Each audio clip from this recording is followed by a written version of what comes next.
ঢাকার আশেপাশে যে কটা লাক্সারিয়াস রিসর্ট আছে তার মধ্যে ভাওয়াল রিসর্ট অ্যান্ড স্পা কিন্তু ওয়ান অফ দ্য বেস্ট, তাই আমরা এটা চুজ করেছিলাম and it's very secured and safe. So আমরা পৌঁছে গিয়েছিলাম ভাওয়াল রিসর্ট অ্যান্ড স্পাতে অলমোস্ট 1টা বাজে। তখন আমাদের চেক ইন টাইম ছিল 2টা, ইউজুয়ালি 2টাই হয়, বাট আমাদের 15 মিনিটের মধ্যে কি দিয়ে দেওয়া হয়েছে অ্যাজ রুমটা রেডি হয়ে গেছে। আর এটা হলো ওদের রিসেপশন প্লেস। আমরা রিজার্ভেশন করে এসেছিলাম, সো আমাদের আর কোনো সমস্যা হয়নি। আমরা চেক ইন করে রুমের দিকে চলে যাচ্ছিলাম, আর বাইরে দেখলাম এখানে অনেকগুলো রাজহাঁস। সো ওদেরকে দেখে আমরা একটু ওদের সাথে মজা করলাম, তারপর আমরা বাগিতে চড়ে আমাদের রুমের দিকে রওনা হলাম। ভাওয়ালে ঢোকার পর থেকে যতটুকু দেখেছি তাতে আমরা অলরেডি অনেক বেশি মুগ্ধ। এত গ্রিনারিজ, এত সুন্দর পরিপাটি করে সব কিছু গোছানো, যেদিকেই তাকাই সেদিকে বিউটিফুল ভিউজ, সাথে একটা ফ্রেশ ব্রিজ, সব মিলিয়ে একদম এক্সোটিক ফিল হচ্ছিল। অ্যান্ড আমরা বাগিতে করে অনেকটা পথ পার হয়ে আমাদের ভিলার কাছাকাছি চলে এসেছি। এই আমাদের villa Lucy. It's a 1 bedroom villa. এটার পার নাইট কস্ট হলো 11,000 প্লাস প্লাস, বাট আমরা যেহেতু 3জন ছিলাম আমাদের এক্সট্রা বেড লেগেছে, যেটা 2,500 টাকা এক্সট্রা দিতে হয়েছে।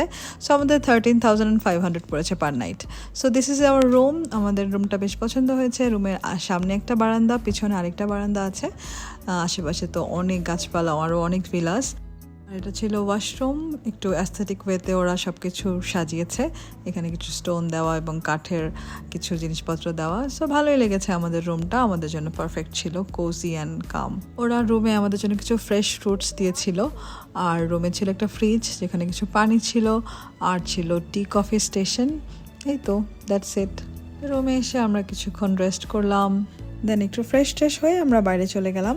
আমরা 3জন সেম ড্রেস পরেছিলাম। আমরা বের হয়ে পড়েছি সাইট সিংয়ের জন্য। আমাদের ভিলা থেকে একটু সামনে গেলেই সুন্দর রাস্তাটা, খুব স্টানিং ভিউজ চারিদিকে, আর সব কিছু মিলে খুব মন ভালো করা একটা পরিবেশ। সব কিছু একদম পারফেক্ট ছিল, শুধু একটা মাত্র প্রবলেম ছিল, সেটা হলো অনেক গরম ছিল। We try to beat the heat, but আসলে বেশিক্ষণ সহ্য করা যাচ্ছিল না। সো আমরা একটু ঘুরে ফিরে চলে গেছিলাম রেস্টুরেন্টে। ওদের রেস্টুরেন্টটাও বেশ সুন্দর, নিচে এরকম অনেক মাছ থাকে, পানি থাকে, দেখতে খুব সুন্দর। এটা ভাওয়ালের একটা সিগনেচার জায়গা, এটা সবাই চেনে। সো আমরা রেস্টুরেন্টে গিয়ে বাংলা খাবার অর্ডার করেছিলাম। গরম গরম সাদা ভাতের সাথে ছিল 2 রকমের ভর্তা, ডাল, আর ছিল মুরগির মাংস আর মাছ। সো এগুলো দিয়ে আমরা খুব মজা করে আমাদের দুপুরের লাঞ্চটা করেছিলাম। ভর্তাগুলো দিয়ে মেখে, সাথে একটু লেবু দিয়ে, কাঁচামরিচ দিয়ে খুব মজা করে আমরা আমাদের লাঞ্চটা কমপ্লিট করেছি। খাবারের টেস্ট অ্যান্ড অ্যাম্বিয়েন্স রেস্টুরেন্টের খুব ভালো ছিল, বাট খাবারগুলো কিন্তু অনেক এক্সপেন্সিভ। খাওয়া শেষে দেখা হলো এইসব কিটি ক্যাটের সাথে। এখানে একটু পরপরই এরকম ডগস, ক্যাটস, পাখি আর গোল্ডফিশ দেখা যায়। সবাই সুপার ফ্রেন্ডলি। এখানে বসলেই মাছগুলো সব জড়ো হয়ে এখানে চলে আসে। এই রিসোর্টটা কিন্তু একটা জঙ্গলের মাঝখানে, এবং আশেপাশে জঙ্গলটা কিন্তু ইনট্যাক্ট রয়ে গেছে মাঝখানে এই রিসোর্টটা। সো যাই হোক, আমরা বাগিতে করে আবার চলে এসেছিলাম রুমে। দেন বিকেলবেলায় যখন রোদটা একদম পড়ে গেছে, গরমটাও কমে গেছে, তখন আমরা একটু বিকেলবেলাটা এনজয় করতে আবার বেরিয়ে গিয়েছিলাম। তো একটু ঘুরে আমরা চলে গেছিলাম ওদের সুইমিং পুলে। এই রিসোর্টের বেস্ট পার্ট কিন্তু ওদের এই সুইমিং পুলটা। এটা এত বড় যে অন্যান্য রিসোর্টের 4-5টা সুইমিং পুলের সমান হবে এটা। আর এটার আশেপাশে অনেক গাছপালা, মানে সুইমিং পুলের পাশে এত গ্রিনস কিন্তু কোথাও থাকে না। সো এটা আমার খুব ভালো লেগেছে। অলরেডি আমরা সুইমিং পুলে নেমে গেছি, আর নামার পরে তো আর উঠতে ইচ্ছে করে না, একদম সন্ধ্যা পর্যন্ত আমরা ছিলাম। পুলে টাইম কাটানোর পর আমাদের অনেক রেজুভিনেটেড অ্যান্ড অনেক বেশি রিফ্রেশ লাগছিল, যে আমার হাতটাও কেমন শুটিয়ে গেছে।